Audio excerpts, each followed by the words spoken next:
শুভ সকাল বন্ধুরা, তোমরা সবাই কেমন আছো? আশা করছি সবাই খুব ভালো আছো। 6:45 বাজে, এখন ঘুম থেকে উঠলাম। ঠান্ডা তো ভালোই লাগছে, সেই জন্য কাপড়টা গা মাথা দিয়ে জড়িয়ে নিয়েছি, চাদর গায়ে দিয়ে কাজ করতে পারি না বলে।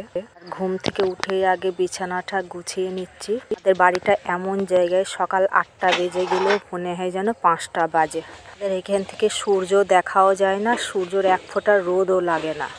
গুছিয়ে এঁটো বাসন কাটা বার করে এঁটো জায়গাটা মুছে নিলাম। ঘরের ভিতরটা একটু ঝাঁট দিয়ে নিচ্ছি। আমার ঘরের মেঝেটা এমন খালি পায়ে হাঁটা যায় না, আর ঘরের ভেতর চটি পরেও চলা যায় না।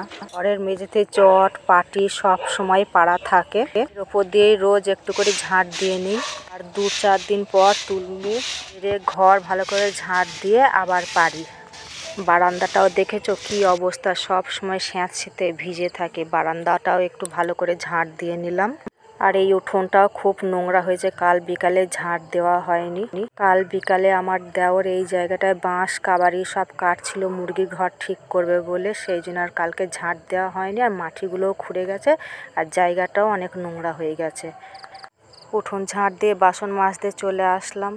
এই ঠান্ডার মধ্যে শীতের সকালে বাসন মাজা যে কি কষ্টের কাজ, যারা করে তারাই জানে। সংসারে কাজ যত কষ্টই হোক করতেই হবে।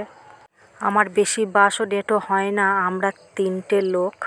বাসন কম হোক বা বেশি হোক, এই শীতের সকালে বাসন মাজাটাই হলো কষ্টর কাজ। বাসনগুলো মেজে ধুয়ে নিই, মেয়ে আসার কথা আছে সকালবেলাতেই। এই গ্রামে বিয়ে হয়েছে, একটু আগে ফোন করলো, বললো মা আমি তোমাদের বাড়ি যাব, ভাইকে আসতে বলো। ছেলে যাবে এখন ওর দিদিকে আনতে। আমি কাজ কর্ম করে গা কাপড় ধুয়ে চা বসাবো, আর সেরকম টাইমে আমার মেয়ে আসলো। আমার মেয়ে এসে বললো মা চাটা আমি করি। আমি বললাম ঠিক আছে কর। বিয়ের আগে তো কোনো কাজ করিনি, আমি ওকে কোনো কাজ করতে দিতাম না। জানি শ্বশুরবাড়ি গেলে সব কাজই করতে হবে, সেই জন্য আমি ওকে বাড়িতে কোনোদিন কোনো কাজ করতে দিতাম না। টুকিটাকি 2-1টা কাজ করতো। মেয়ে এসছে, ওর বাবার মাংস কিনে নিয়ে আসলো আজকে। আমার মেয়ে কুটে বেচে সব দিচ্ছে, আর আমি এদিকে ভাত বসাচ্ছি। আমার মেয়ে বিয়ের আগে ওর নিজের বিছানাটা পারতো আর নিজের বিছানাটা গোছাতো। ঘর বারান্দাটা এক একদিন ঝাঁট দিত, নিজের গায়ের প্যান্ট জামাটা এক একদিন কাচতো। এখন শ্বশুরবাড়ি গেছে, শ্বশুরবাড়িতে সব কাজই করতে হয়। ভোরবেলা উঠতে হয়, বাসি কাজকর্ম করতে হয়, রান্না বাড়া করতে হয়। এখন মাঝে মাঝে আমার কাছে বেড়াতে আসে। এখন কাজ করতে চাই, বাসন মাজতে চাইবে, জামা কাপড় কাচতে চাইবে, রান্না করতে চাইবে।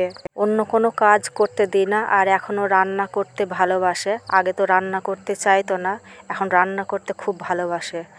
মাছ মাংস হলে এগুলো ও রান্না করে। আজকের মাংসটাও ওই রান্না করবে বলছে।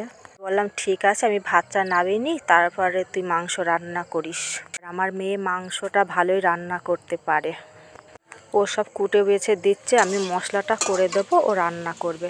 আমি মাংসর আলুটা আগে ভেজে নিলাম। আজকে বরবটি ভাজা হবে, আর আলু দিয়ে মাংস দিয়ে রান্না হবে। বরবটিটাও কেটে ধুয়ে রেখেছি, ভেজে নেব।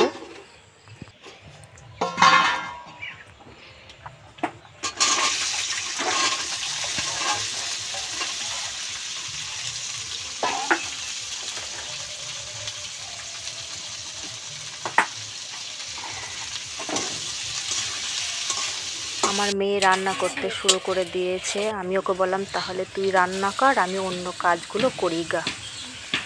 মেয়ে রান্না করছে, আর মেয়ের বাবা বসে বসে দেখছে মেয়ে কেমন মাংস রান্না করছে। টুকিটাকি এখন অনেক কিছুই ভালোই রান্না করতে পারে।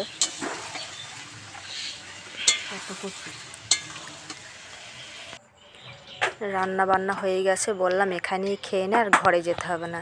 তাই এখানেই সবাইকে খেতে দিয়ে দিচ্ছি।